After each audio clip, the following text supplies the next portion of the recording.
இந்த மாரி ஒரு நாள் என் வாழ்க்கையில வரும்னு கனவுல கூட எதிர்பார்த்ததில்ல. இது கொஞ்சம் பெரிய கதை. முடிஞ்ச அளவுக்கு சின்னதா சொல்லிடுறேன். ஃபுல் வீடியோவும் பாருங்க.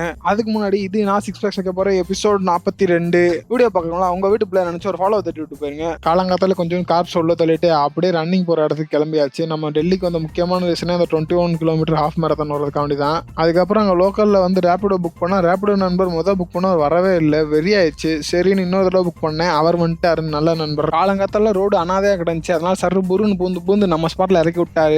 ஆனா கரெக்டா ஆன் டயத்துல இறக்கி விட்டாரு. குடு நம்ம ரேஸ் பாயிண்ட்டுக்கு போக வேண்டியதாயிருச்சு. இவ்வளவு நாளா வெயிட் பண்ணுமோன்னு ஒரு வழியா வந்துருச்சு.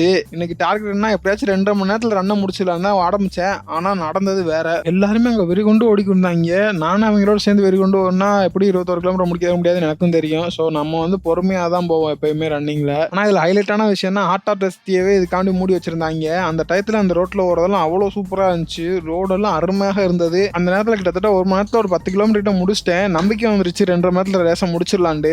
ஆனா சரியான ட்விஸ்ட் எண்டுல அப்படியே ஒரு வழியா அந்தான்னு ஓடி அப்படி இப்படி ரேஸ் லைன் எண்டு கிட்ட வந்தாச்சு. ஆனா அந்த வர வழி ஃபுல்லா அந்த சன்ரைஸ், அந்த பீப்புளோட சேர்ந்து வைப், எல்லாரும் என்கரேஜ் பண்ணிக்கிட்டே இருப்பாங்க. இந்த மாதிரி மேரத்தான் போறது ஆரம்பத்துல இருந்து பாக்குறேன், எல்லாருக்கும் தெரியும் எனக்கு கூட்டமா ரன்னிங் வர்றது ரொம்ப பிடிக்கும். அதனாலதான் நான் மேரத்தானே நிறைய போவேன். ஸோ அந்தாண்டு எப்படியோ ஃபினிஷிங் லைன் கிட்ட வந்தாச்சு. கரெக்டா ஃபினிஷிங் லைனை தாண்டனுமே உட்காந்து கண்ணீர் வகையாம அப்படியே விழுந்துட்டேன். என்னாச்சு ப்ரோ நீங்க கேட்கறது எனக்கு தெரியுது. என்ன விஷயம்னா, ஒரு 3 வருஷத்துக்கு முன்னாடி என்னால ஒரு கிலோமீட்டர் ஒழுங்கா நடக்க கூட முடியாது. ஆனா அதுல இருந்து அப்படியே ஒரு கட்டு ஒரு 3 வருஷத்துக்கு அப்புறம் ஒரு 21 கிலோமீட்டர் மேரத்தான 2 மணி நேரத்துல முடிச்சிருக்கேன். இந்த மாதிரி ஒரு நாள் வரும்னு என் கனவுல கூட நான் எதிர்பார்த்தது இல்லை. ஆனா அப்படி ஒரு நாள் எனக்கு வந்துருச்சு. அதே மாதிரி ஒரு நாள் உங்களுக்கு ஒரு நாள் வரும். அது வரைக்கும் ஏதாச்சும் செய்ய முயற்சி செய்யுங்க நண்பர்களே. அப்புறம் நான் அழுகல, இவ்வளவு தூரம் ஓடி வந்ததால வேர்த்திருச்சு உடம்பு ஃபுல்லா. ஸோ இந்த தப்பா நினைச்சுக்கிறாதீங்க.